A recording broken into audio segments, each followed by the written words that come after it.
I am doing well, man. Doing amazing. That's good. There she go. Oh yeah, I'm here. Garcia, what's up, man?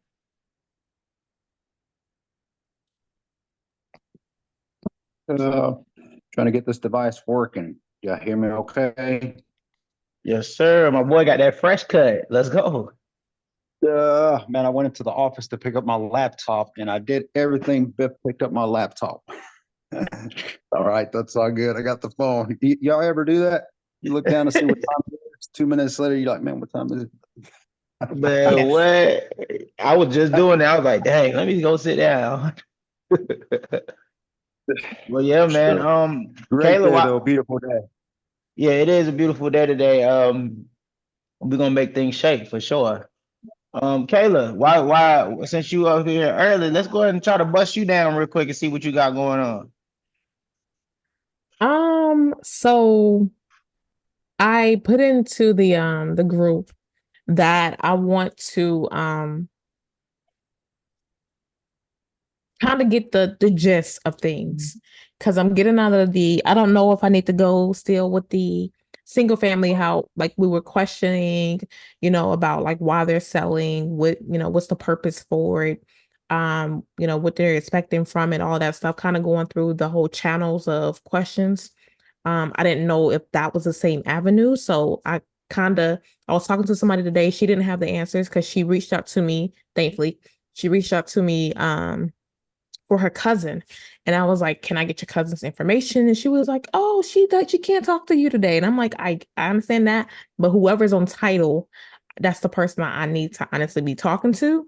But then I kind of conversation kind of stopped because she was like, the questions you're asking me, I don't have the answers to. Um, and it's not even my property. And I was like, can I get in contact with the property owner? And so at that point, I was like, hey, can I get the questions that I need to ask so that I'm not asking just, I want to kind of get the overall questions. I don't want to be asking a question that I really didn't need to ask. And they're like, why are you giving me all these questions or whatever? I just kind of wanted to get the whole broad questions that I need to be asking these sellers. Okay, quick question. So you haven't got in contact with the seller yet? You're just getting prepared for whenever she do pass you on to her, right? Yes, Okay, cool. Jose, you want to run that down, and where you at right now is you're about to get a house under contract, correct?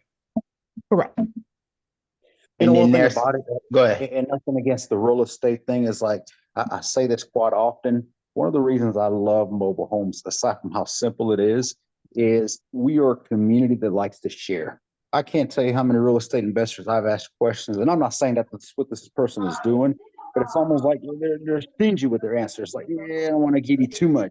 Where we here, we're just open books. I'm gonna let you have it, kind of thing. So, but as far as getting this home under contract, I mean, we can give you Hold on, blueprints. hold on. Is this a single family home or a mobile home? You said it's a Mobile. sing. Okay, that's a mobile home. Okay. Yeah, I can't help you Where with real did estate. where did that single family comment come from? Because that's No, what I was I thinking said too it for a because second. I was in a real estate group and we focus on mainly single family or Hmm. multifamily. So we had like a structure of questions that we would ask, like the condition of the home and all of that stuff. Um and then it was like, why, like one of the main things is the motivation. So why are you selling? So I didn't know if that was the same approach when it came to mobile homes, or is it, like you said, a simplified version? And I'm just asking, some questions that I don't need to be asking. So that was kind of Right. like the question. Okay, now I'm totally understanding about what we're doing. All right, Jose, you can go ahead and knock it out first, and then All I'll right, go. so the motivation is good. Definitely always ask why, because you want to find out how readily available they're to sell or not, or that kind of thing. But so some questions that I would ask immediately is the year, the make, the model. And when you think about a mobile home, you will ask for the size, something you can get later on as well. But mobile homes are not classified by square footages. They're classified by the width, the length. And if you need to clarify the square footage, you would just multiply. So for instance, maybe a 14 by 70. All you would need to do is multiply 14 times 70 and you get the square footages. Those are the prime questions that you ask right away. Now, what you're going to want to make sure is to ask also, do you have a title? Because that's going to be huge. If somebody doesn't have a title, we got some digging to do. And we teach on here how to get replacements, bond titles, etc. But not having a title could be a make or break type of situation. Okay. Okay. So yeah, I was kind of right. I knew I was because the thing the questions that I had before, again, this was in reference to single family. And I wanted to get an understanding on that, was like probably like 30 questions. And it was just like mainly like what is the motivation? When is your timeline? All of that stuff. Because the timeline would make or break a deal in certain cases. Um, but this simplifies it. I'm good. I was kind of clueless and I didn't want to, I want to kind of, as much as I possibly can, push out all of the knowledge that I learned from that one, other than, just being personable and all that stuff that we did there. But everything else, I'm like, I want to take out all the unrelevant things that I don't need right now because I'm overcomplicating. I don't want to get into this thing and just complicate it and then get stuck, right? If you go to the school app, I don't mean to cut you off there. We've actually listed a breakdown of questions that you should ask. Now I'm going to let you know something, and there's a big difference between real estate and mobile homes. And one of those, well, for one is personal property, like a car, which is what a mobile home is. The other one is real property. When you ask a real estate investor or somebody who owns a house certain details, they're going to know the details 9 out of 10 times. When you ask a mobile home owner, 9 out of 10 times, they're not going to know. What year is it? I don't know. What's the size of it? I don't know. What's the make of it? I don't know. They just live there. So, but that's information that we can figure out. Yes, yes, and that's what I was running into with the two that was that came to me. Actually, both of them were owned by somebody previous. And it's Yeah. like one was owned by a lady that died maybe 15, 20 years ago. And then another one, this one is owned by a cousin. So I'm getting information from an outside source. So I'm running into those problems now. And that's kind of why I want to have clarification of what I needed in order to make this thing happen and keep the ball rolling. So thank you. Definitely get that sheet from the school. Holden can tell you where to get it. I always forget how to work that app, but it's up there. Yeah, It's up there. yeah, it should be inside the classroom. And then Jose, if you want to just go find it for it, go to classroom and the exact one you're talking about, you can copy that URL and you can paste it in there. And if you don't got your laptop right now, I don't see you getting the URL off the app. So we'll get it to her sometime if she can't find it. So if you can't find it within a little bit, just drop it inside the drop a comment on the community and I'll copy and paste it in there for you. Okay, will do. Thank you so much. Now, congratulations too on moving on up. Now you sound like you're making some motion. When you first got here, you was like you don't know what you're doing. Now look at you. True. Like, and it's, the thing is, like, I realize, and now I'm learning me. This is all about my growth process. I'm learning that I am stuck in my ways. I want to do things my way, and I'm learning to just go with the flow. And that's kind of like my thing for this whole week, is going with the flow. I'm tired of fighting against the tide. I'm never moving when I'm fighting against the tide. Just going with the flow and allowing that flow to take me wherever. It feels great, because when Miss Danielle was talking and was like, hey, put out bandit signs. When she first said that, I'm like, I'm doing that. That was the first thought that came to my head. I am not doing no bandits. I ain't about to pay no money to put no signs out there that's gonna be taken down. I'm not doing it. But I decided, it was like, okay. I looked at my husband. He was like, why not? I said, oh, you on board? Okay, cool, we can do this. And so once I did it, and she was like, you need to get some organic leads. That's what she called them. And I'm like, but I want y'all leads. I just came in this group because y'all are wholesalers and I want to get y'all, buy y'all leads. I felt like I was a win-win. But she was like, no, you need some organic leads. And so now that I'm getting these phone calls and these texts, I'm like, that's what we're talking about. and I ain't got to pay nobody like a middleman in the middle. Like, that's awesome. So thank you again, Miss Danielle. Thank you, Brad. I thank y'all for just sharing your knowledge and just giving me options because, like, again, I was set in stone. Fix and flip is all I want to do. I ain't never fix and flip a day in my life. It's coming. But it's a whole learning process. So, again, I'm going with the flow and I appreciate y'all, taking me on the journey. So, thank you. You're absolutely welcome. And everybody, let's give a hey to Miss Karen. She just popped in the building, the park owner, our special guest for this evening. Karen, how you doing today, girl? Good. How are you? Doing good, doing good. I'm gonna let Jose take over from here. Okay. Karen, good evening. How you doing? Good, thanks. How are you? I'm gonna try to put myself on video here as much as I hate being on video. All right. Hi, everyone. I don't know. You've been on plenty of my podcasts by now. I think you're starting to like to come on here. So we're going to keep having you. It's always good to talk to you. So thank you for joining me. Karen, I didn't give you a whole lot of details on what we're doing here, other than, we're always up to something. But so the school app here where we do coaching, we have multiple coaches like myself, basically in a group community, the Mobile Homepreneur Group. And what we're just teaching people, coaching people, building that community, keeping that skill of educating and showing people the ropes to mobile home investing, if you will. So, of course, when we're sitting here talking with the team, and one of the first things we were talking about was bring a park owner. And of course, I knew the perfect fit. So here you are. But so you. that being absolutely. That being said, let's go ahead and get started. We're gonna do this like a podcast, almost like, and then in the end, open the floor to let other people ask you questions if you don't mind. But Karen, if you don't mind, will you tell people on here a little bit about yourself before we jump on? Sure. So, my day job professional background is actually as a fire investigator. And I have a lot of building and fire code knowledge that goes along with that. Used to be in the code enforcement world up in New England for, a decade or so, over a decade. And now work private sector on the insurance side.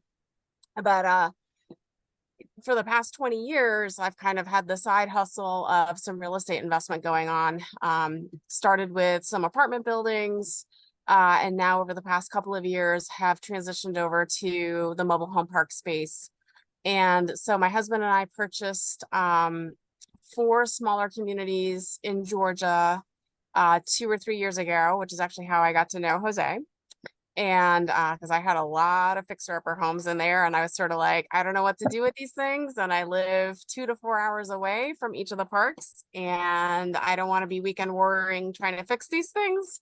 And so, and I had other things to deal with in the community, right? With stabilizing it, with just changing some tenants out, getting collection rates up where they needed to be, doing some infrastructure improvements, all that fun. So I was like, I really just don't have capacity to take on the homes also. And I had some empty lots that Jay was like, hey, I can help you fill those. So we brought a house into one of them. And so it was a big learning curve for me. It was our first time jumping into the mobile home park space. And like I said, we ended up picking up 4 parks in a matter of about 6 months. So, sink or swim, jump in with both feet in the deep end of the pool.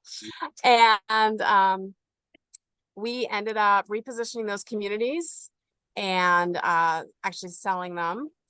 And Jay was joking with me because he had me on his podcast. And if you listen to that, you'll hear me say that I'm probably done with mobile home parks, at least for a while. And I think it was about 2 months after that, I messaged him and I was like, hey, guess what? If you know anyone that's looking for a place to put some homes, I have 39 lots open to fill in Georgia again. So we did pick up an 84 lot community in Sparks, Georgia. Love the community, probably going to have it long term. And we do have 39 lots to infill there. I've been working on getting some infrastructure in place for those.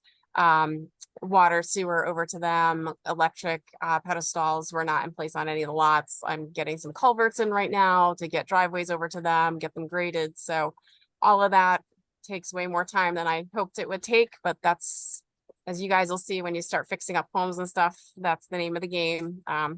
You can have these timelines and that is not your reality a lot of the time. It's like double that timeline and that's what you're going to come in at, which is about what we're doing. And I'm okay with it.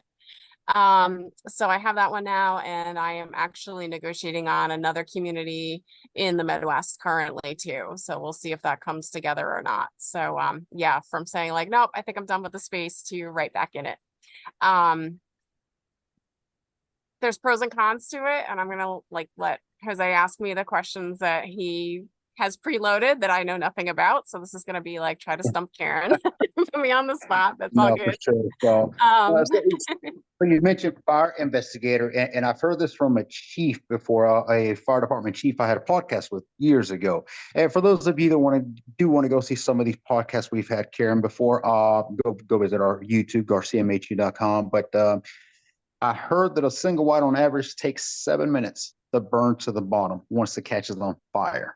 yeah. So that's about right. So for those of you who own a mobile home, number one, you better have insurance on it, because once the fire catches, it's get out. And it's one of those things you can question, and you don't go get no fire extinguisher. Now, 4 mobile home parks in less than a year. Scratch entrepreneur. Karen, serial entrepreneur. She gets it done. So that's phenomenal. And that's some of the stuff I want to talk on here. A lot of people still believe that, well, real estate and mobile homes, it's a man's world.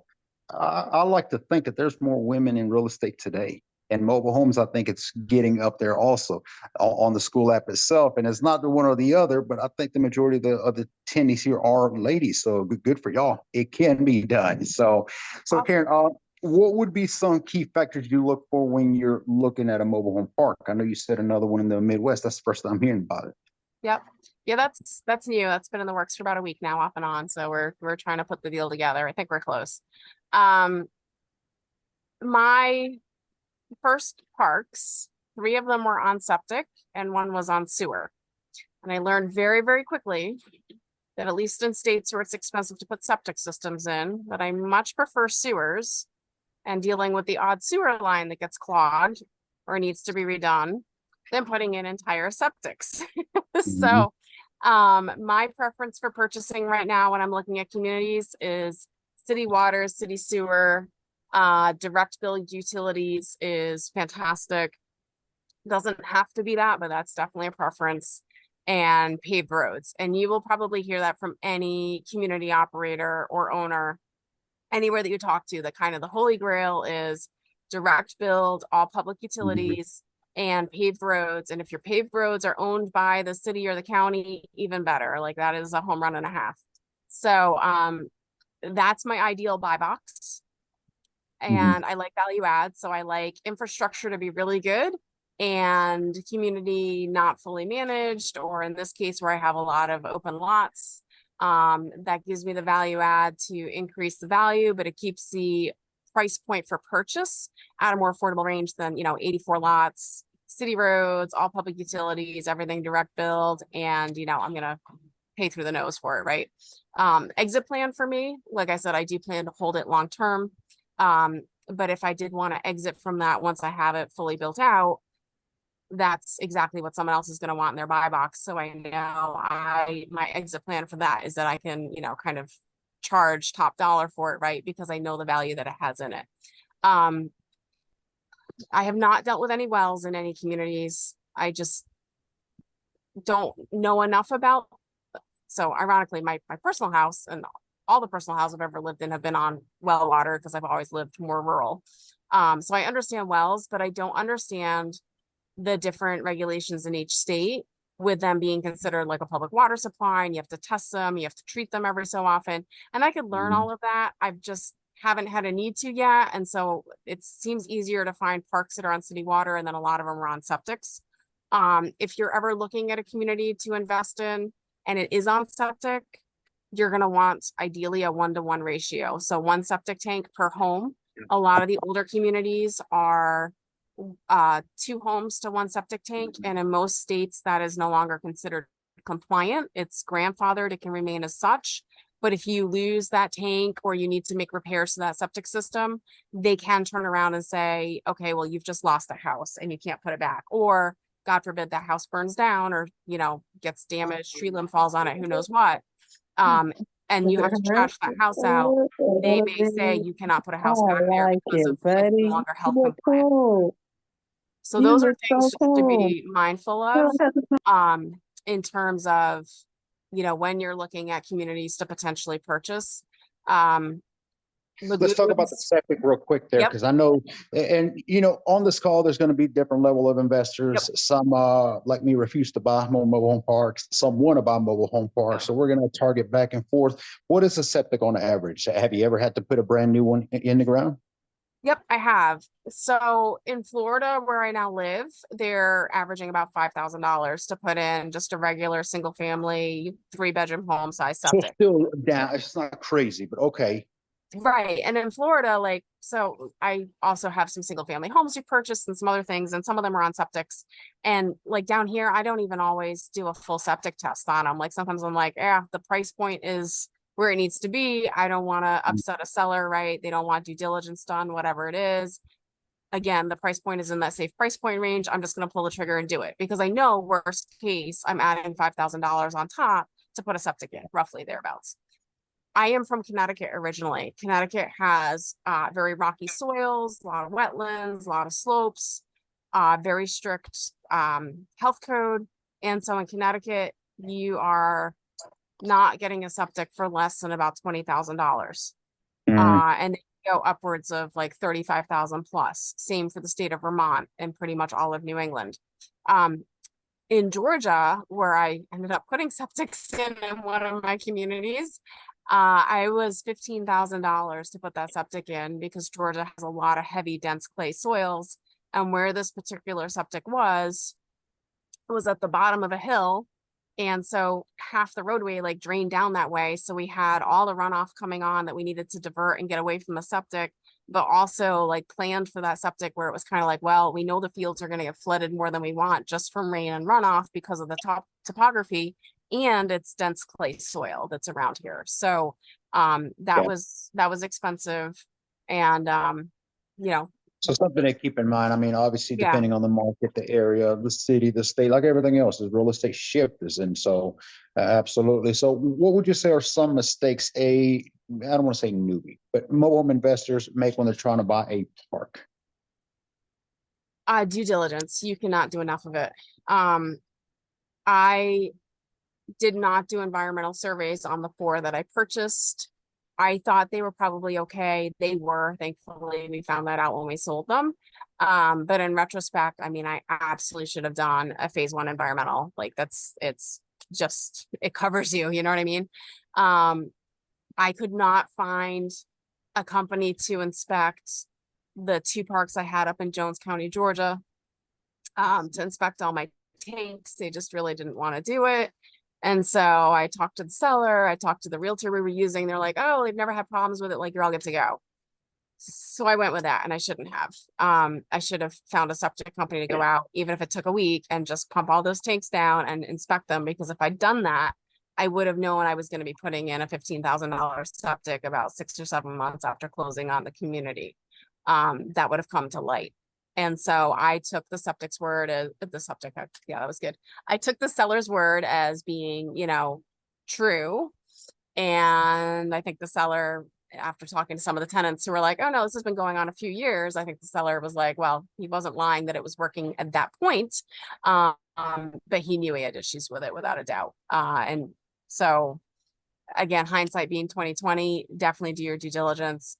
I now call the cities or the counties up or both and make sure, there's no blight orders on anything. It's allowed to operate with the number of homes in it currently. What was that last thing you just said? No blight orders? What was that? Yep. Yeah. So there's nothing that's been condemned in there or a violation notice from the city or county that, part of the community is blighted or all of it is blighted, or you've got, trash and public hazard nuisances that need to be cleaned up. It also lets me get a feel when I talk to those community, basically code enforcement divisions. It gives you a feel for the flavor of that community, right? Are they open to the idea of the mobile home park, or are they more closed off to it and kind of we really don't want this thing here? Maybe if you clean it up, we might be more favorable towards it, but really we don't want it at all. And so we're going to give you a hard time with everything you're looking to do. versus some of them where they're like, we need affordable housing desperately, and you provide and you fill that niche.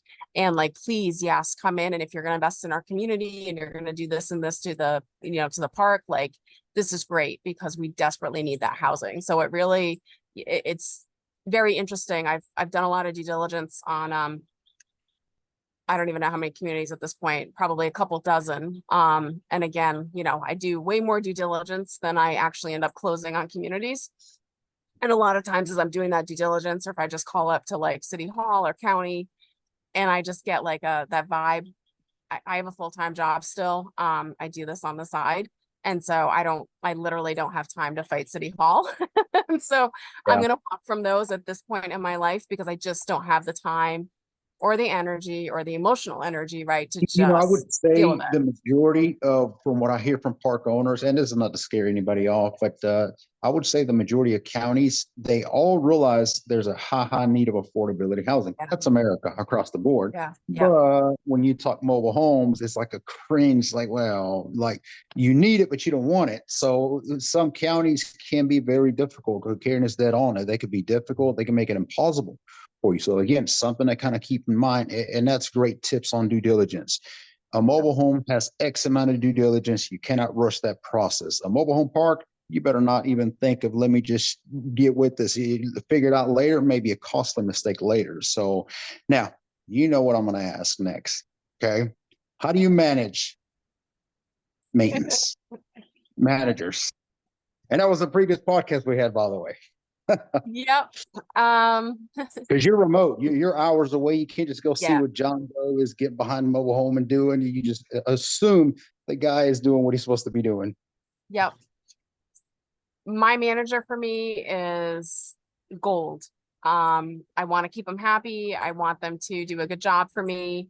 I actually just got a text about 20 minutes ago that was, hey, you need to notice this person and this person in your community. Insurance doesn't allow me to have pools or trampolines in my communities, and one is a pool, one is a trampoline. So I appreciate that heads up from my manager because, as Jose just said, I am not there day to day. I am 2 hours from my current community, which isn't bad. I do poke my head up there once in a while, but my manager also does a really good job for me, so I don't need to go up as much as I actually intended to go up to this one.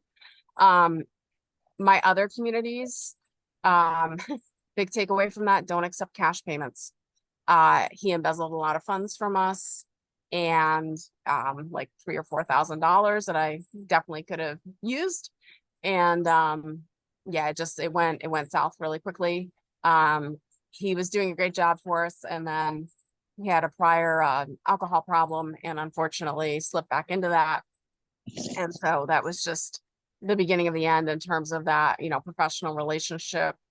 My current manager actually manages some communities for some other park owners in the area, which is nice. We share him. He's very, very part-time for me, but that works fine because I have 44 lots that are occupied and a pretty smoothly, knock on wood, running park right now. But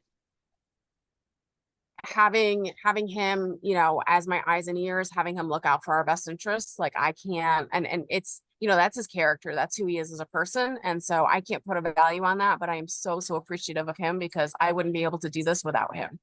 My other communities we had, and he does not live in my community. He actually lives one town over from where he manages for me. And it's kind of nice that way because he doesn't really end up picking favorites. He's not having to be the neighbor next door to people. He doesn't, he can be the bad guy and go home at the end of the day and leave everything behind him. My other managers lived in the communities and that was okay. But I did notice a little bit more like politics, favorites. Well, this one's like my buddy. We hang out after work, right? So they could kind of do no wrong, but then someone else that person didn't really like was always like the one that I was getting complaints about.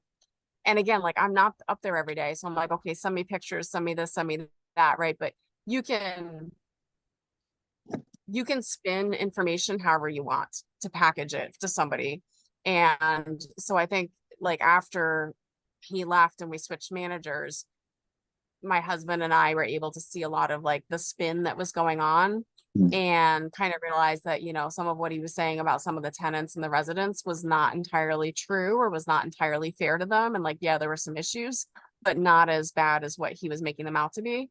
So your manager can really make you or break you, and somehow you have to be able to like parse through all that noise, right? And really figure out like, what is the root cause of an issue? Is my manager doing right by me?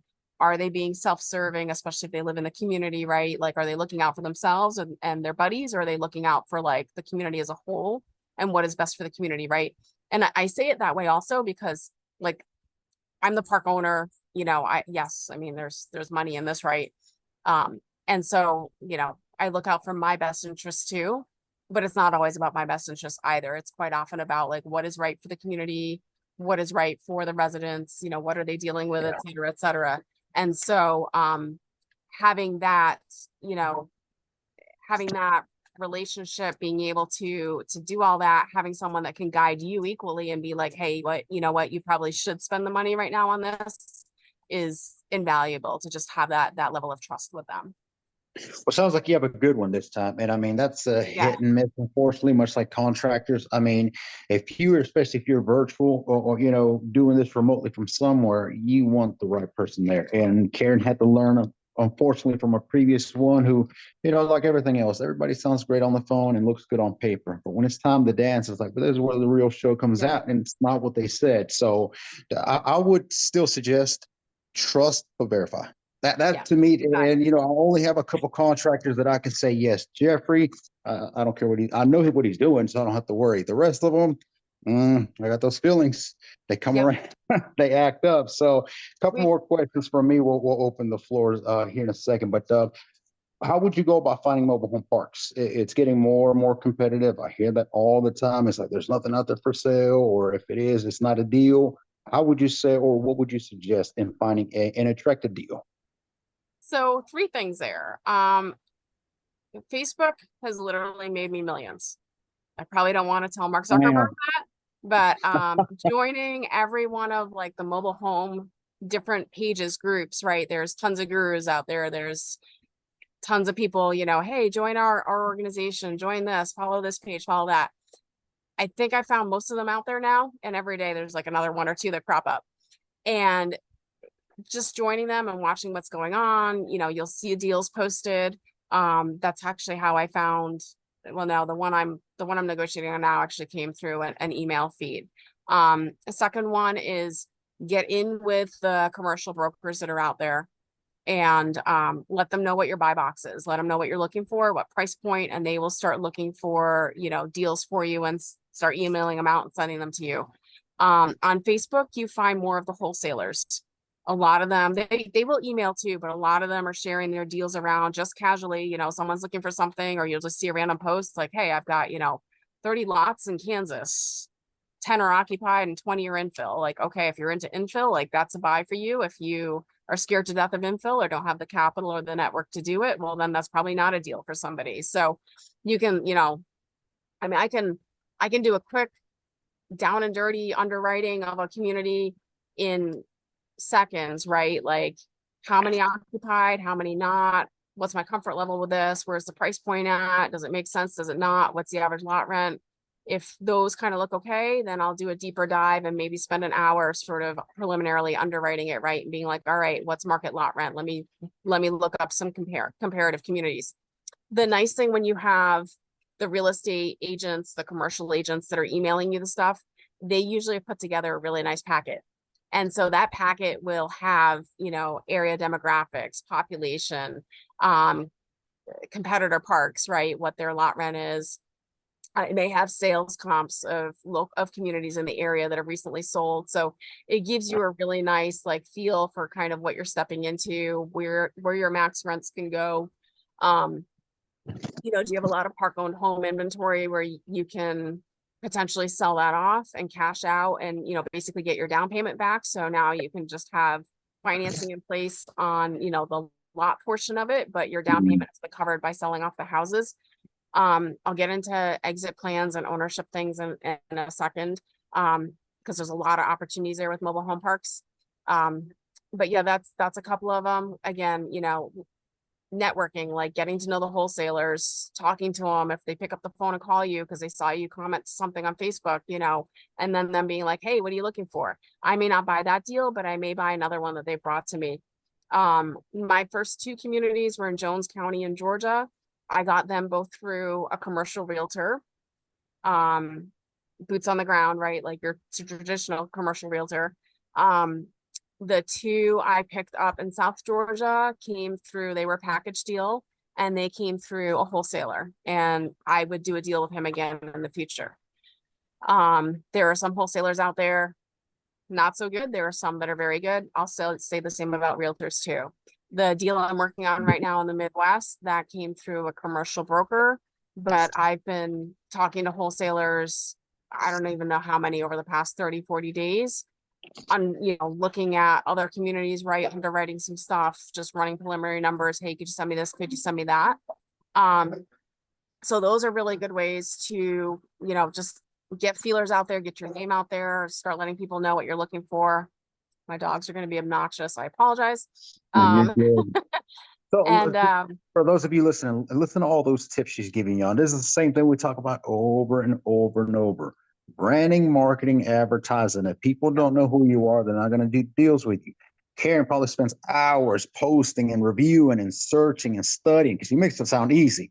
She also mentioned earlier she does this as her side. This isn't even her full gig. This is just the side time. She's out killing it. So wholesaling is I also huge. enjoy this. Like There, I'm the there you oddball that go. likes to You sit got there and you. like run numbers and crunch everything right. And like, oh, what happens if you do this? So with the exit plans for parks and even like just how you own them, right, and operate them, there's a lot of opportunities. Like if you buy an apartment building, you're landlord. If you buy a mobile home park, you could landlord a house, or you could shift all of those, hey, my toilet's running and won't shut off phone calls away, and you can sell that home outright. You can put that home on a rent to own contract. You can finance that home on a mortgage for somebody. Like you have a ton of options to get away from all the maintenance hassles if you want, and just, you know, basically own a parking lot and charge for parking lot space, right? And then you're just responsible for the infrastructure, your water, your sewer, your electric lines and stuff that run over to each individual unit. And then where they come off that pedestal or where they connect into that public utility from, or the parks lines, from that point over, like that belongs to that tenant or that resident to take care of. We learned early on after renting out some of the homes, and then, you know, just, it was equal to like my apartment buildings with just, you know, hey, this broke. Hey, that's not working. Hey, you know, can you send the handyman out for whatever? And then every time you're turning a house, right, you got to go in and freshen it up, carpet, paint, whatever it needs. And so we learned very, very quickly in like the first couple months, especially being long distance with them, that that was not what we wanted to be dealing with. And so we started converting all of those properties over to rent to own contracts. And actually since then, the more and more other community owners that I've talked to, the more I've learned about setting up a separate LLC and just making that a financing arm, right? And then you put everybody on a mortgage, but your mortgages are all held by your financing LLC. So it's separate from like your actual park LLC where all your land and your lot rents are coming into. So, and I haven't done that yet, but it's there in the wings that I may do it. But there's a lot of opportunity there with, you know, putting them on rent to own contracts. Again, at that point, the tenant is responsible for the maintenance because they're in the process of purchasing the home from you, putting them on a straight mortgage. Whatever you do, do not give them titles until they have paid it off. Like make sure you retain some type of leverage, right, over them, that they can't just go and like sell the home out from underneath you. They get the title when they're fully paid. If I have homes that have been in rough shape, I'll either just sell them pretty cheaply just to get them off my books, get them back income producing, get them having tenants in it. So it's not like I have a vacant boarded up house in the community. It's, you know, just appearances, right? You're trying to attract like a better quality tenant base. No one wants to be driving by 3 boarded up houses on the way to theirs. So I unloaded a whole bunch to Jose just to move those and get those in rehab states because he had the connections to do that and I didn't. And then, you know, they became income producing as lot rent, and that was my focus anyway. When I underwrite a community, I underwrite off of lot rent value. That is my cash flow. If there's houses in there that I'm purchasing, I pay for them at, well, I try to pay for them at like fair market value for the condition they're in. And then that's just almost like inventory in a store, right? Like you can buy the business makes X, you put a multiplier on that. The inventory that's on the shelves in that store comes in as like an extra charge on, but it's just at like straight cost for the inventory. And so that's basically how I treat the houses, like their inventory, they're going on top of my multiplier, whatever I've already decided to do for my cap rate based on my lot rents. And that allows me to underwrite safely. I've got the right margins I need at that point. I tend not to overpay for anything. Quite often I find out I have equity in the deal pretty much at closing, which is great when that happens. And then I can sell off those homes if I want. And I'm not, like my bottom line is set based on lot rent. So it's not like I need that continual income from those park owned homes, because if I'm not keeping them park owned, that's a finite income stream, right? I may have $700-800 a month coming in, but in 3 or 4 years, when that person's paid that home off, that stops and I'm just left with my $350 a month lot rent. So you have to just kind of think long term with them a little bit strategically also, and then have reserves for like capital improvements and stuff too. But I love the mobile home park space because if I want to sell off the homes, I can. If I don't want to sell them off, I don't have to. If I want to just do lot rent, I can do that. If I want to sell the community, I can offer seller financing on it and have, additional revenue coming in for more years and reduce some of my tax liabilities upfront in year one, by seller financing that over a number of years at a favorable interest rate that works for everybody. And still get some cash out of it up front. Quite often when you're seller financing, you can kind of hedge and sell at a higher price point than maybe what the community is totally worth today. So I'm like, okay, I know I'm selling it for what I want to, and I just have to wait, 2 or 3 years for a balloon to mature to get the rest of my cash out.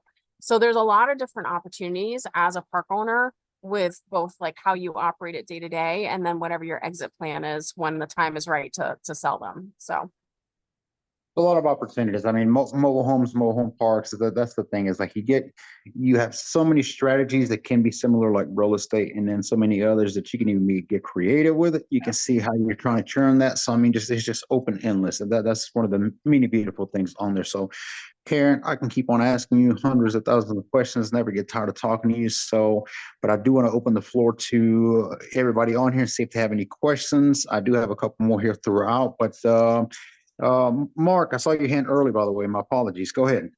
No worries. I did have a question about tenant-owned homes and evictions. What that looks like if somebody gets behind on lot rent, or if it's a home that's being seller financed, or just evictions in general. So the seller financed homes, I usually do them on rent to own contracts, and that allows me to do like a regular eviction with them. Mortgages can be a little trickier because then you're actually having to foreclose, which is a different process to an eviction. And I, thankfully, and please no one here jinx me, have not actually had to do an eviction or take it all the way through for a tenant-owned home.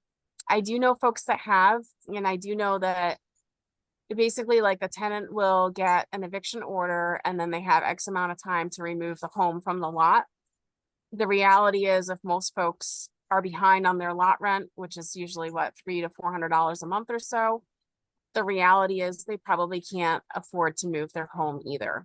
And so what you see quite often is they end up abandoning the home, and then you have to go through the abandonment process to be able to take that home back over and put it back into your inventory. You probably have to get it, retitled in your own name, either with a bonded title, duplicate titles, all those processes, which Jose knows a lot more about than I do actually. And it was also a learning curve with Jay on one of our homes. There was an old lien on there from like the 1980s that had never been removed, and the home had been long paid off, but no one removed the lien and the bank wasn't in business anymore. That was a fun process. But I know there's a lot more sort of like nuances that go into actually being able to take that home over. And it's not like, oh, the eviction order's here, I get the home back on day one. And I know it typically takes another 2 or 3 months or so after that, but I couldn't give you the actual specifics, partly because it does differ by state, but also because I fortunately have not had to go through that process yet. Yeah, I always wonder, because in Arizona it takes about 6 months. They have to wait 30 days for it to be abandoned, and then 30 days they have to put a lien on it for the, like a landlord lien for the rent. And then it has to go to through the court through an auction. There has to be like a 30-day notice before the auction, and then they auction it. And the park can obviously bid on it. They don't have to beat the bid. They just have to match the highest bidder. And then you got to wait from the DMV to issue a new title and all this other stuff. And it can take, especially when people pass away in 55 plus parks, they have to wait for the person to be late on their rent after they pass away to do all this. And Yeah, I always mean, wonder because it's here it's a big headache for a lot of parks. yeah, and that makes complete sense. And I think from what I've heard from other community owners, it's pretty much identical in almost every state. And yeah, you're talking 4 months, 6 months from some of the things I've heard up New England way. I mean, it could be almost a year up there. And some of it is just also just depending on the court docket, right? And how quickly they can get you into their case. Challenges, they never end. Anyone else has a question, you can raise your hand. So now, Karen, we've done a bit of deals. We worked together for a period of time. What would, and I'm gonna use the term Lonnie, what would a Lonnie need to do to work with a park owner like you? For those of you who do not know what a Lonnie is, it's a Lonnie dealer. Go back and read the books. What would they need to do to work with you, or you to work with them? So I am investor friendly. Not every community owner is. And so you can try to appeal to them. You can explain to them like, hey, this is what I do. Here's my plan. You know, my plan is to own this home and I'm going to do it as my own rent to own to my tenant, or I'm going to own it as an investment long term, right? Or I'm going to fix it and it's not going to be boarded up and blighted and it's going to look all pretty, brand new paint. It's going to look great from the outside, skirting all fixed, and I'm just going to sell it outright, right? So you can try and educate them. Some are just going to be like, no, like I just don't deal with it. And if you get that and you just keep getting that repeated, no,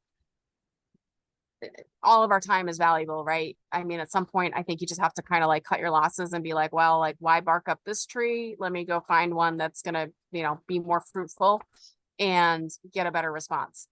A lot of community owners, especially some of the newer ones coming into the game, we have a little bit more of an investment mindset, I think. And so some of us are very open to working with folks. I will tell everyone on this call right now, I have 39 lots to infill. If you call me up and say, I want to move a home in tomorrow, I'm going to be jumping up and down happy. Because infill is a challenge for any park operator. If I was to bring all my own homes in, you know, you're talking, so my community's mostly double wides right now. That's what I would love to bring in. I'm open to single wides also, but if I wanted to bring a double in, I'm talking, you know, $7,000 or so just in moving it because it's 2 pieces. And it's 2 setups underneath it, right? And then I've got to, yeah, and I've got to put it all together. I mean, you're talking 7 to 10 grand, depending how far away it's coming from. I also have to buy the home, which, you know, for something decent that isn't like falling down, I'm going to be probably at $15,000 to $25,000 price point just to get into the home. So for me to set one home up, I'm in it for, you know, low side 35, probably closer to $50,000 by the time the skirting's done, the connections are made with the electrician, sewer, water, all of that good stuff. HVAC is in place. And so, you know, if I do one, right, then I need to resell it to get my money back to be able to rinse, wash, and repeat and do that over and over. And I need to do that 39 times. So for me, it makes complete sense to build a network of investors, right, that like to deal with the home part of it, which I don't prefer to deal with, and be like, yeah, I've got open lots, like, let's cut a deal, you know, let's do free lot rent for X amount of time or until you get a tenant in it. Let's, you know, maybe put some money towards some moving costs, right? Like, let's try and make this work where it's a win-win for everybody. Because at the end of the day, I want my lots rented. Like they're costing me right now. I'm paying taxes and liability and insurance on them. And my community's about 30 acres. So I have a lot of grass that needs to get mowed, and that is not cheap either. And it's in South Georgia, so it grows about 8 months of the year. So I would love to be able to shift some of those expenses off right to the new homeowner. Plus, it creates ownership opportunities for folks, you know, especially if you're offering your homes that you're bringing in rent to own to someone like long term. That's another person that owns their home. Yes, they're paying lot rent, but you know, they own their home versus always living in an apartment, right? And never having any type of equity position in life.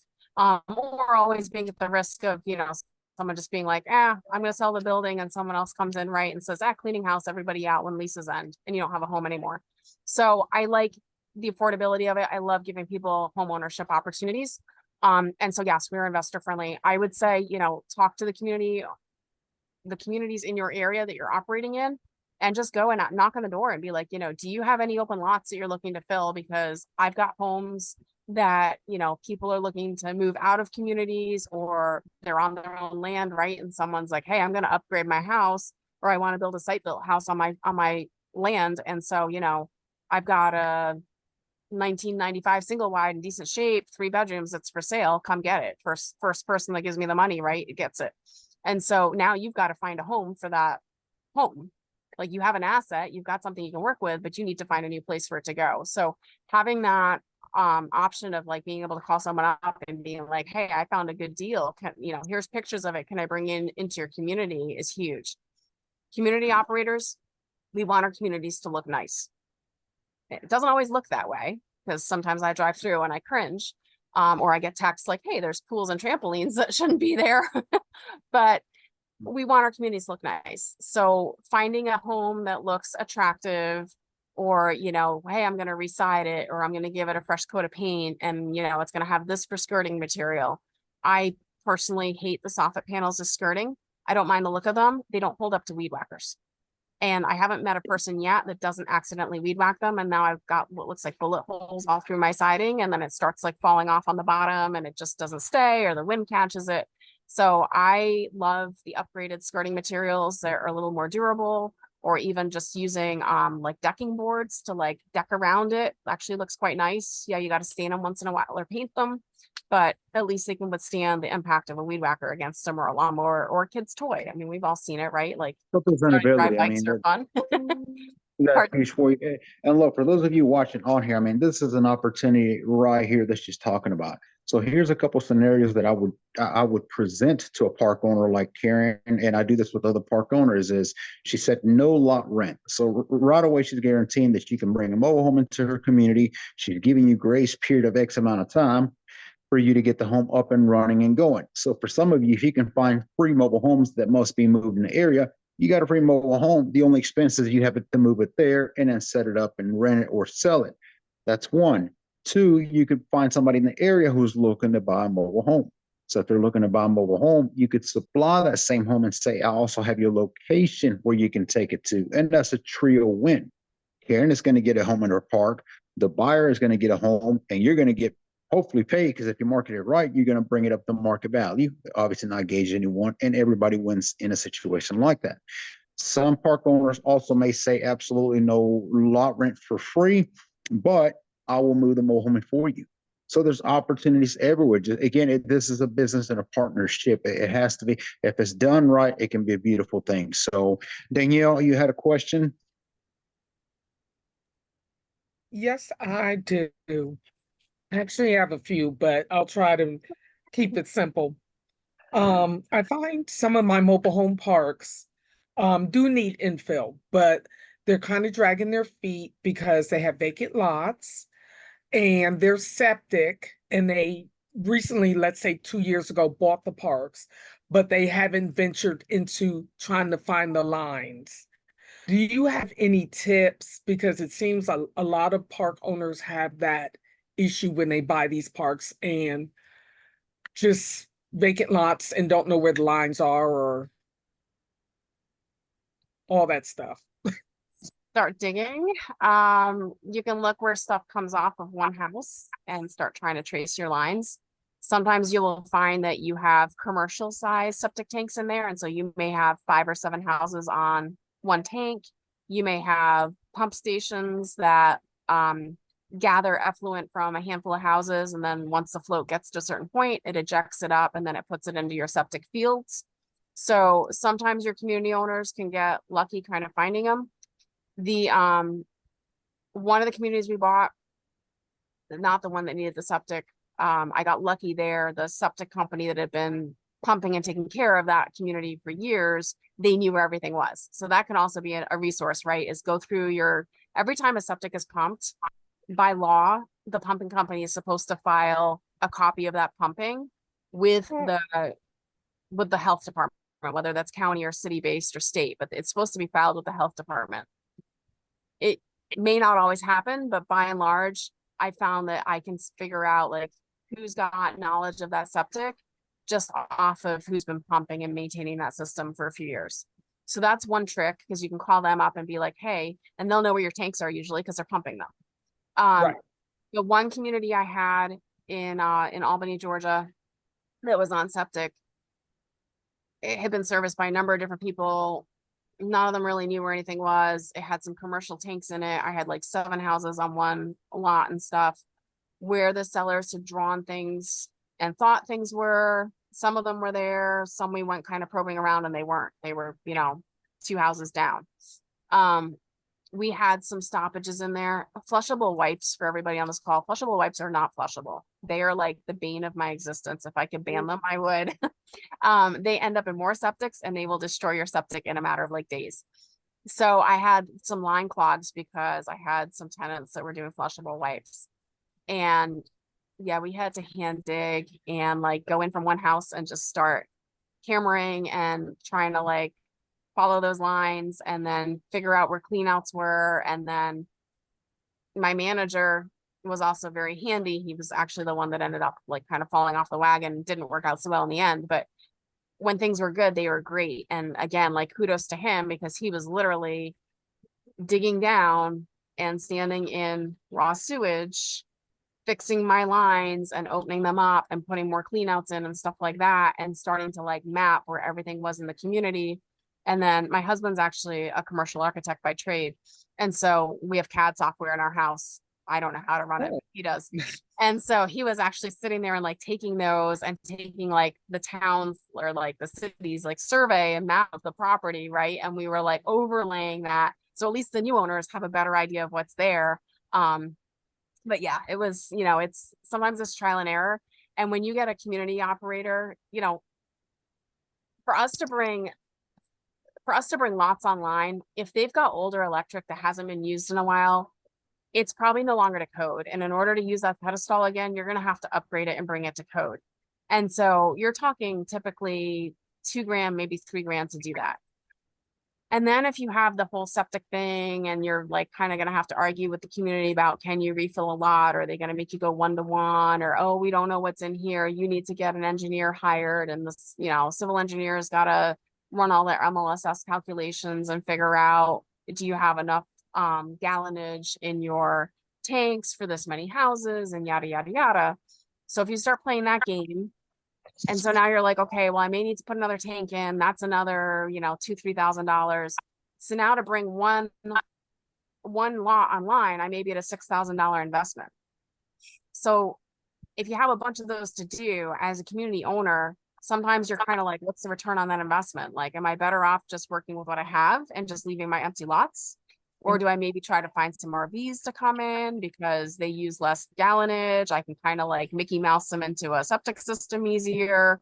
They're transient. If the county gets mad or the city gets mad, it's just, well, sorry, after your lease is up in this month, I can't renew it, right? And you can send them on their way.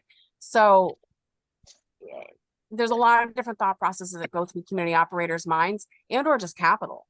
Like, a lot of these communities, especially the smaller ones, they're hard to get financing on. You have to do either local banks or you're looking for seller financing. But to get capital to do infrastructure upgrades and improvements, you could be talking $60,000 plus to bring 10 lots online. And that's not usually laying around for anybody. And so, it just becomes well, I'm saving up to bring 1 lot on, and maybe every couple of years I bring another lot on, or I do 1 or 2 lots a year. So a lot of that may be going on. So you may drive through and like see the empty lots, and it may just be like they're literally fighting City Hall at that point, or they're saving up money to do it, or they need a reason to do it and no one's really knocked on their door. Or some of them are just kind of like, you know what, I'm happy as is, because it's not, there's a reason that a lot of, like, you're seeing a lot of RV parks get developed, but you're not seeing a ton of mobile home parks around the country get developed. And the reason is the infrastructure and everything that goes into it is very, very expensive. It takes years to get your return back. Well, you actually answered both of my questions, and that was very, very helpful. So I appreciate that. Thank you. No problem. Mark, you had another question? Yeah, I was going to ask if you got into any of this part of it yet, or how much of it does as the tax planning on a lot of this land improvements. Have you done any of that cost segregation stuff with all the land improvements to help on that side of things? I have not. I knew my basis going into my communities, like I knew the land value is just raw land. So I was able to like figure that out with my accountant pretty easily. And my communities were not large where it really made sense to do the cost segregation.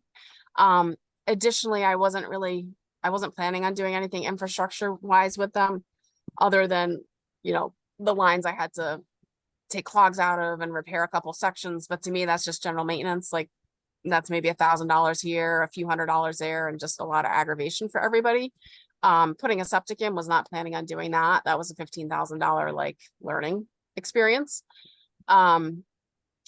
And if I had to do that entire community, yeah, I would cost seg at that point. But I didn't own them long enough where it really made sense from a depreciation standpoint. And the one I just purchased, that is actually structured as all individually zoned lots. So it actually is an 84 lot subdivision. And it's kind of unique in that regard. And the prior owners had not done a cost segregation on it. And I don't think I will either. Again, just because it's structured the way it is. And I can, again, just break out the value of the raw land and then, add back in infrastructure costs to the valuation. And, I don't want to own the homes long term either. So they're all on rent to own or mortgage contracts at this point. So. All right, sweet. Thanks. Does not mean, like in the future and like this one I'm looking at in the Midwest, like I may do a cost seg on that because again, it would be a longer term play and it does need some infrastructure done and stuff like that. So I may cost seg that one. Yeah, I always wondered what it was different between parks, because I do a lot of land development on single family and small like subdivisions, and I always wonder what it compared to with parks, it being like one parcel with all those with multiple homes on it compared to like one parcel with one home on it.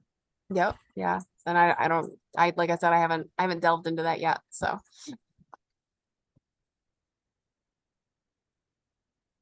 Good deal. Anyone else have any questions for Karen before we let her go?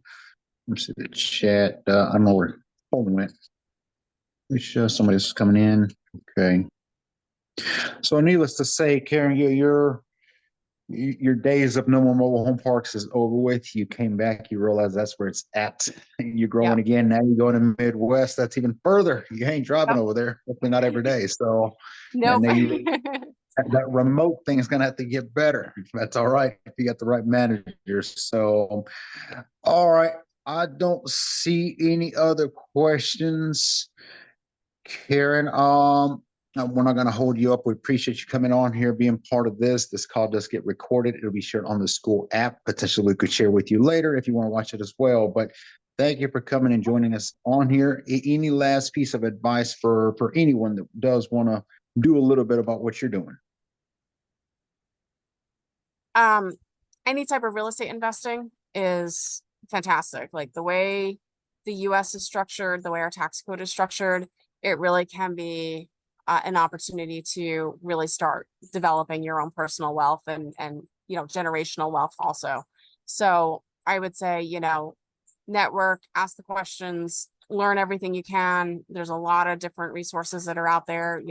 Anyone's always welcome to reach out to me. I will share as much as I possibly can. I don't have all the answers by any means, but if I don't have it, I may know someone that does. But networking, like all of us in this space, we all talk, we all know each other, sometimes we're bidding against each other on the same deals, but hey, that's the luck of the draw. Do not be afraid to get your feet wet. Do not be afraid to put an offer in that you think is insulting.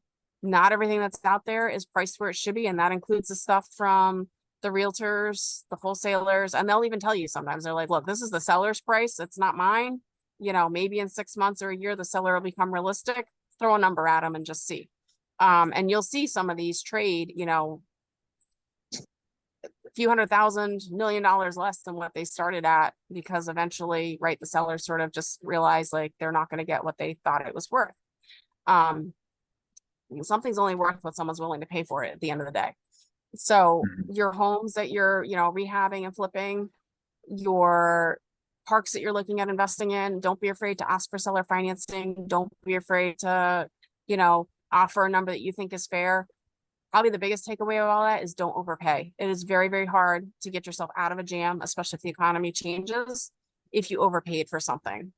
And the run up of prices we've seen over the past few years is not long-term sustainable. I don't know that we're going to see a crash. None of us has a crystal ball. I do think things are going to plateau.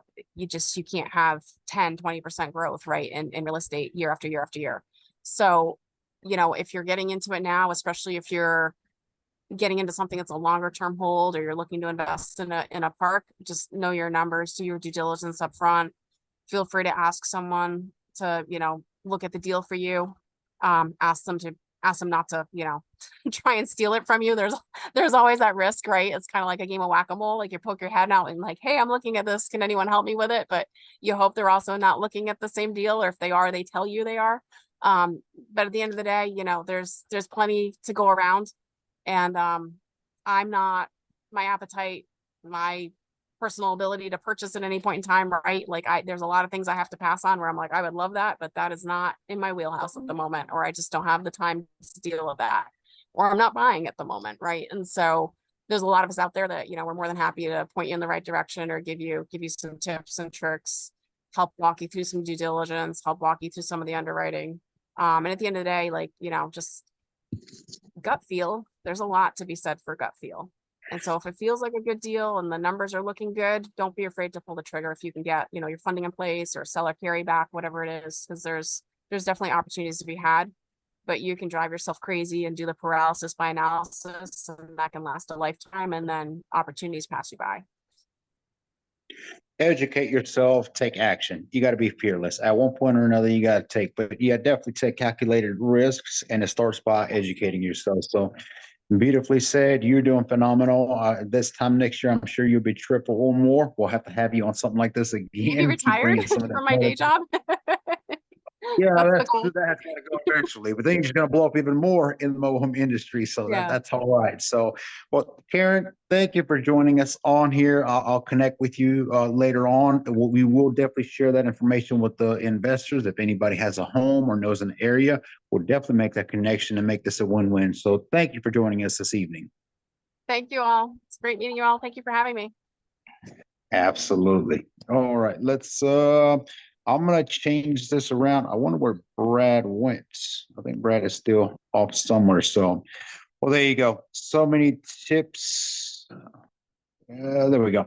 So many tips, so many nuggets, so much to learn from. And again, it does not matter where you're at. It's easy to sometimes, and I did this early on. I would hear people's success stories, and to me, it was always like, I'm never going to acquire that. That's never going to be me.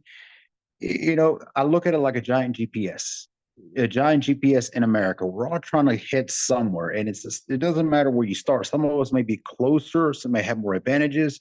It's all about where you start, but it all starts with deal number one. And that's huge, finishing from Karen saying take action. Because a lot of times the reason that most people don't succeed is you never actually took action. You keep learning, you keep educating, and have all this knowledge, all these keys, all these ingredients, but you never put them to work. And you do the same, you remain the same. That's bottom line. So taking action, that by no means means go out there and buy everything in your path. Either way, that's one thing I've seen investors do in the past is you'll either procrastinate or you buy too much. If you've never invested in a mobile home, you have no business buying 5 to 10 mobile homes. Get you one, okay? Because on here, all these coaches, mentors, we have Danielle, we have Mark, we have Brad. We can teach you, we can guide you, but there's no better teacher than deal number one. That puppy's going to show you and teach you things. Oh my God, I've never heard about this. Well, that's okay. We're here for you.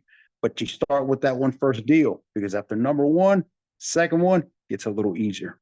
Third one gets a little easier. Fourth one, you're half the time you're napping with it. So you're getting better. That's what happens. Anything you do over and over, you get better. Brad, there you are. Don't get me going in this motivation. You're muted. You killed them. You killed them. So the call was good. A lot of tips, a lot of nuggets. Definitely have to do a lot of little clips and post them up there. And of course, these get recorded. Brad, did you want to have an additional Q&A or talk about the school app?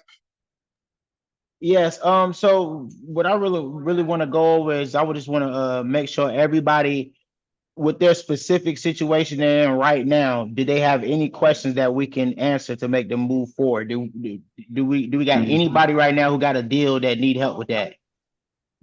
I do. This is Angel. What's up, Andrew? Let's start with you. So I'm showing my property Saturday, and Mark mentioned something. Right, hold on. Mark mentioned something about making sure that I have like a form about them signing a non-refundable deposit. I've gotten a lot of hits, and so I feel like maybe somebody is going to come wanting either to finance or maybe even cash. I'm not sure.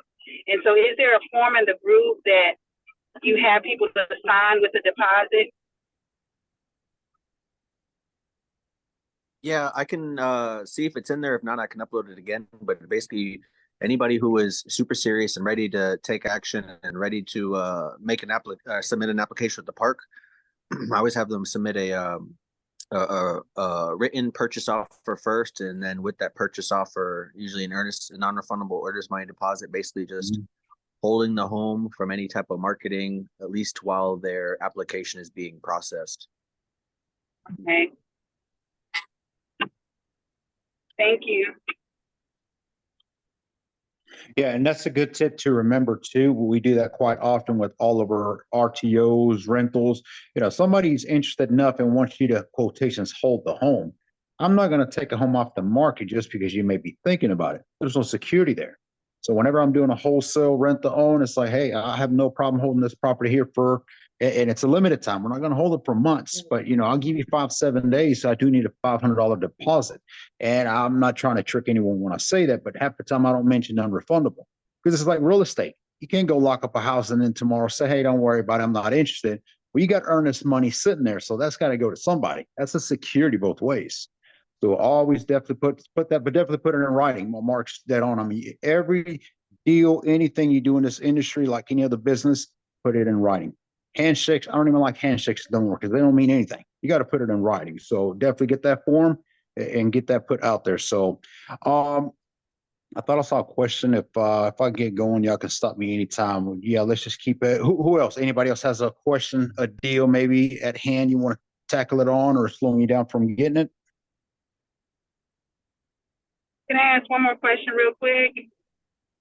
Absolutely. And I know some people have said, shared with me that they do first come, first serve when it comes to people showing up to the open house. But do any of you have where people submit their offers written and then you take the highest offer, or do you do it differently? Or do you? I know cash is key. If someone were to come with a cash offer, I'm definitely more likely to lean toward that versus someone who wants the finance offer and we have to wait. But if you have 2 or 3 people that all show up at 1 o'clock and 2 out of the 3 say, I got the same amount of deposit and I want to finance, how do you handle that? I'll answer that. Then let the other coaches answer as well. The way I don't like open houses. That's never been a thing for me. I mean, it works. Our homes sell so quickly because we have buyers line up anyway. But I would say on something like that, just be in control. You could sit there and say, I'll take offers into X amount of time, and then we will get back with you. So just stay in control of something like that. Joe comes in and has 20K cash. That sounds delightful. But 2 minutes later, you could have had a $25,000 cash. So I want to hear, treat it almost like Shark Tank. I want to hear all the offers first. Mark, were you going to chime in on that? Basically the same thing. And if they're all there, how I sometimes do it is ask for that, put down a written offer. And if they all have the same offer, whoever pays first, whoever brings that earnest money deposit first, or whoever has the check ready for the full amount first. I mean, nobody's really talking unless a check's getting cut. Yeah. I will say this about open houses is that can be a beautiful thing sometimes as it can create a desire. You got a couple that are thinking about it, another couple that wants it, that can create that, I call it friendly animosity, where they're going to start offering a little bit more because somebody's getting the home. So it can become something like that. But yeah, no, just stay in control at all times. Kim, can you mute thank you, ma'am. Okay. So, okay. Danielle, did you want to chime in on that? Any, I think you do open houses maybe? Yeah, I do actually open houses. The other thing I wanted to add, that you be clear with them that I do the first come, first serve, but if you're going to do the offer, just make it clear you're not holding the home for them. And you're going to do based on the best offer. So just make that clear because sometimes people don't get it. And that's really important. And just, give disclaimers up front. I'm traveling, and can you? You went out on me a little bit. Oh, okay. I was just saying, make sure that you give all disclaimers up front. I do like doing open houses. I do the first come, first serve, but I do like that idea of an offer and then reviewing all offers at There you a go. set period of time like that. But also make sure when you're communicating with people that you give the disclaimer, that they're clear on what the expectation is, because sometimes Okay. people get confused. Oh, you told me, I was the first one to put the offer in, and they sometimes that stuff comes back. So be clear, write your disclaimers down before you go to your open house, so you know exactly where the line is in the sand, and they're clear on what you're going to do. Awesome. Thank you so much. Mhm. Anyone else? Any questions? I'd also just add, if you do say you did get an offer and you get multiple offers and one's better, I always just let everybody know. I'm always super transparent with people and just let them know, hey, I got somebody else who gave another offer for this much. And if they offered 20,000, but I got a new offer for 22,000, I'll just tell them and let them know. I won't like ghost them and just have them wondering what happened. I'll let them know. Sometimes they'll even increase their offer, or if not, they'll just say, hey, no worries, it happens. Next time you find one that's $20,000, call me first. So, Mark, do you let them know? Do you take the offers and then you let them know via email, or do you let them know there that day, that time? Yeah, that day, that time. Usually text or however, phone call, whatever they. Yeah. I got you. Thank you so much. When an offer does That get way they're not accepted, sitting waiting, because sometimes they'll get cashier's checks or money orders for the application fee, and sometimes they got to wait till Saturday till they can get to the park and have time off of work, and you might talk to them Wednesday, or I don't know, something might happen in between, and just things come up. So I always just keep everybody in the loop, and then that house doesn't work out, 10 times out of 10 they're going to be waiting for you to find another one for them. have set times when you expect a earnest, I'm calling it, say, y'all converting me into real estate. Too many people talking about real estate. A deposit. Have a set time. We need a deposit by a certain amount of time. And the other buyers are a good problem. I'll let them know, hey, we got a highest bid at this time. It's been accepted, but we're going to keep you informed should something happen, because you want to make sure you keep that relationship there, should it not. Okay. Danielle, were you going to add something to that?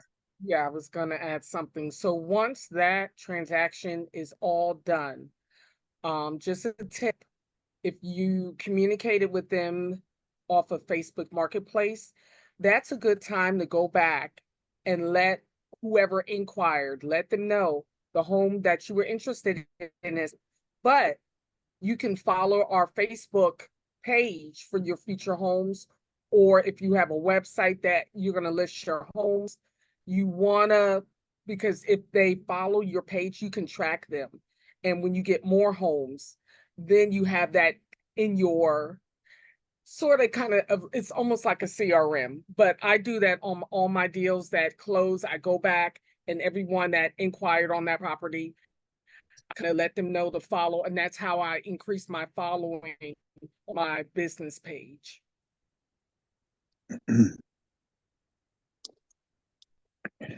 Absolutely. Angel, how many deals you've done? How long you been in this industry? This is my very first one. Well, then this next remark is for you and for Kayla, not calling y'all out.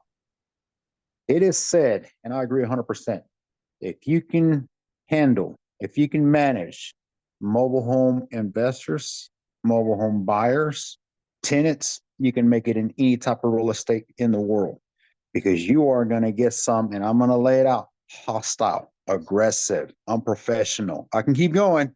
That's not to scare no one off. You got to have that thick skin and that level of adjustment. I could walk into one tenant's home and it's lovely Sunday, walk in the next one, and I don't know what happened on the walk over here.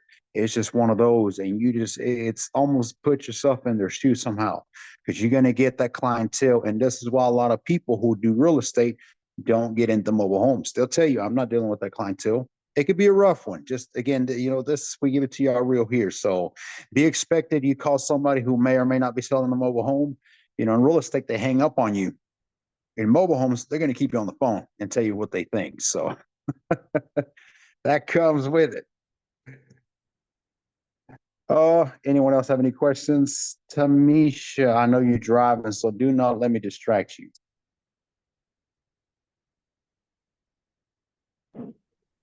Can you hear me?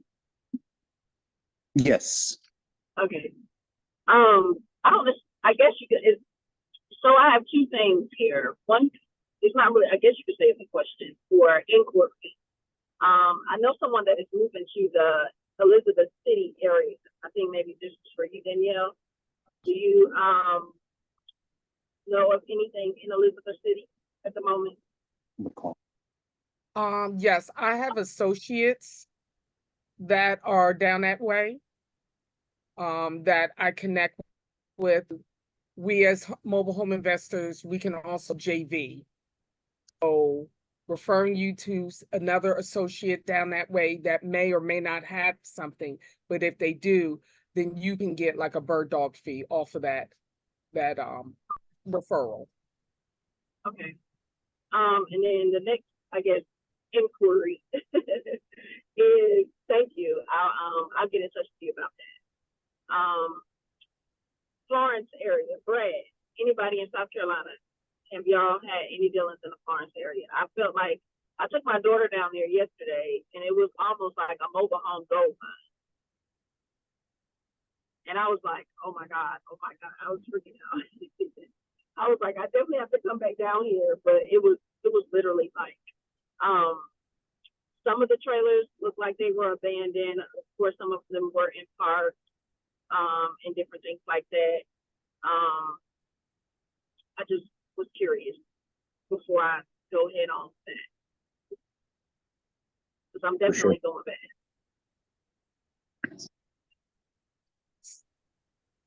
Well, I guess Brad is. So I have a mobile home park. I contract that in Warrenville, South Carolina, and Anderson.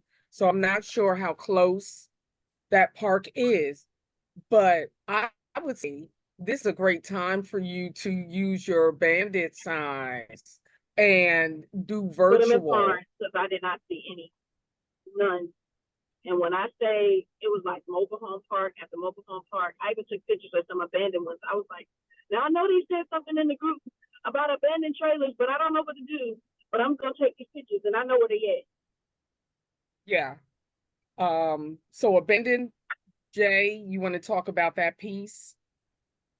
I was actually looking for something real quick, an app. I used to have it here.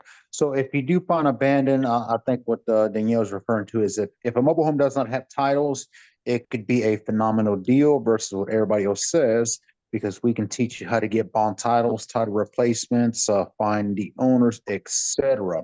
But I can't find that app, and I'm sure they have a few. So if you are driving through some of these areas and you see a piece of land with a mobile home, it's not a mobile home park. You can use certain apps where you can click and see what the exact address is. And then we can do a quick search on and find the actual owner, skip tracing. So those could be phenomenal deals there as well. For Kayla, that was hilarious on the Waffle House. You're dead on. But one more step for you then, because you're in a perfect location. When you think about mobile home investors, think about a clientele. Where can I find my clients, whether it's seller or buyers, etc. And part of those is obviously that's affordability housing. So pawn shops, car washes, okay, those two are huge. Walmarts, Dollar Generals, Waffle House, all these areas you can post. I don't know if in y'all's Waffle House they have a clipboard where you can put business cards, but if you can, I would suggest you getting some 5x7 yellow index cards and writing in red, "We buy mobile homes," and every day put one up there, put one up there, and you would be surprised as to how many people see that and call you because your clientele is coming through the door. Sheets, everyone has a board. A lot of them, not all of them, but a lot of them have boards that you can put your information on. Yeah, don't put business cards, put the yellow index. I call those bandit cards. I'm not as crazy about bandit signs as Danielle. They work for her. They didn't work for me. That's just my luck, I guess, on that one. But the little bandit cards I'm talking about do phenomenal. Carry yourself a stack with them everywhere you go. I mean, stack. You pull up at a gas station pump. You got a roll of tape in one of those cards. Put it on the pump you're pumping gas on. We buy mobile homes. Somebody's gonna see it.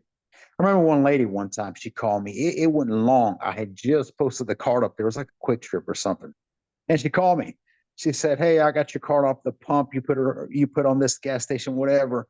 I brought the card with me. I wanted to give you a call." I was thinking, man, you should have took my number and left my card, but that's okay. Got my got myself a lead out of that. So, you'd be surprised as to where these leads come, but it's definitely advertising where your clientele is most likely to be found.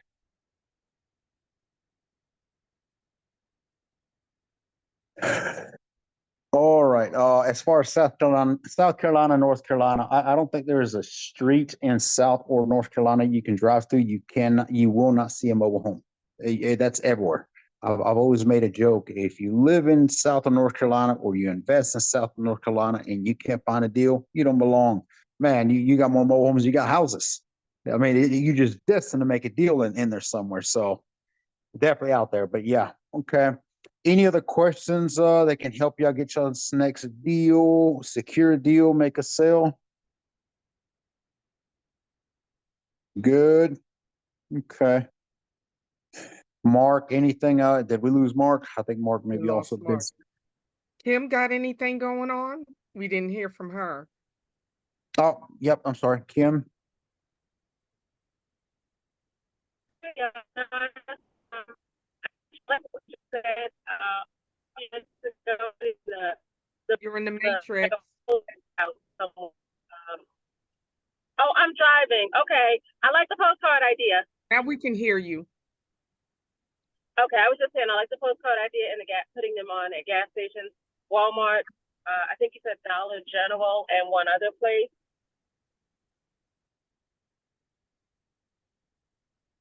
Laundromats would be a huge one. There's a lot of people who live in mobile homes cannot afford a washer or dryer. Some of them live in older mobile homes that do not have a washer and dryer station. So to them, going to a laundromat is where to go. If you have a laundromat, you have mobile home parks within 5 miles. So that would be a great place to post them as well. Love that idea. Absolutely. Okay. Well, let's see. I think we're narrowing down into time. Don't forget Saturday mornings at 10 a.m. I do host a live on Instagram as well. If y'all ever want to join me, typically I do a recap, talk about problems with solutions because it's always about learning about that situation. So we'll talk about that on Saturday, my live Instagram. But if nobody else has any questions, any of the coaches have anything else to add, we can probably wrap this call up tonight. Let me see. Danielle, anything you want to add? I'm good. I'm just so proud of everybody to hear them making progress. That Absolutely. is, oh, yes, actually, if you don't mind, start posting if you're not already your wins, your wins, your wins. We want to know from small to large. We want to know how things are going. We're going to use them as testimonials at some point.